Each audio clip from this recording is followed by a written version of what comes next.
Hi, my name is Thomas Edralin, and I'm the author of Look at Me Everyone, or how I like to call it, LAME for short.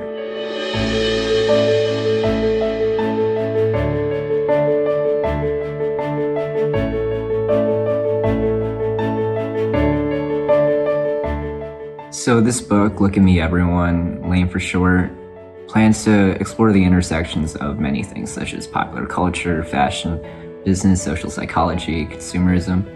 And if we want to highlight one thing in particular, it's the communion between business and fashion in the streetwear industry, and more specifically, the notorious resale market, outlandish prices. Personally, I felt compelled to write this book for many reasons, but the ones that stuck out most to me are more related to my initial experiences foraying with fashion and streetwear in general. When I first acted on my interests in clothing back in high school, I unknowingly gravitated towards certain brand names for what I thought was absolutely no reason. And looking back, I would love to give myself a perfect answer to my past questions and experiences. If there's two things I can confidently assure you on, it's that the majority of people think that clothes at a premium price are just a futile waste of money. And that being said, a popular brand name or logo is only cool or desired because of external factors, the design, appearance, etc.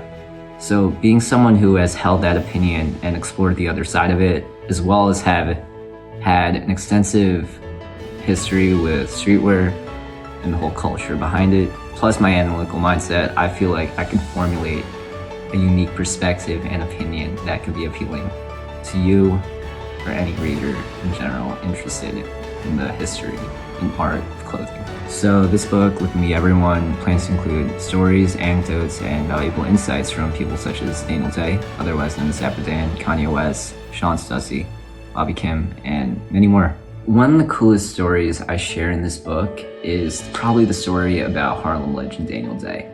Known by many as Dapper Dan, Day was just a boutique owner based in Harlem during the mid-1980s who found great success by selling his creations, otherwise known as knockups. Essentially, what he did is that he took the logos off of bags of brands such as Louis Vuitton and Gucci and just printed it all over leather, making it into wearable clothing. This was something that these designer brands weren't doing, since they weren't making that much logo-based apparel, but it was what the people wanted. So these clothes, they greatly appealed to the clientele in this area, and he was able to achieve great success until he had to eventually shut down due to copyright issues in 1992.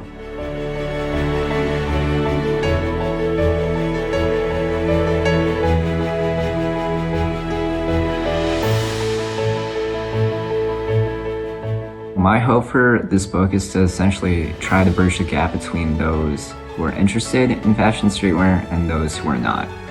I feel like those interested are rather exclusive and aloof in their views in comparison to the majority of society who solely seek the defined functionality of clothes, so to speak. You will absolutely love this book if you're someone who loves or appreciates streetwear, fashion, or in a broader sense, just clothing. Subsequently, you will also enjoy it if you're someone who appreciates real, compelling, but yet unique narratives.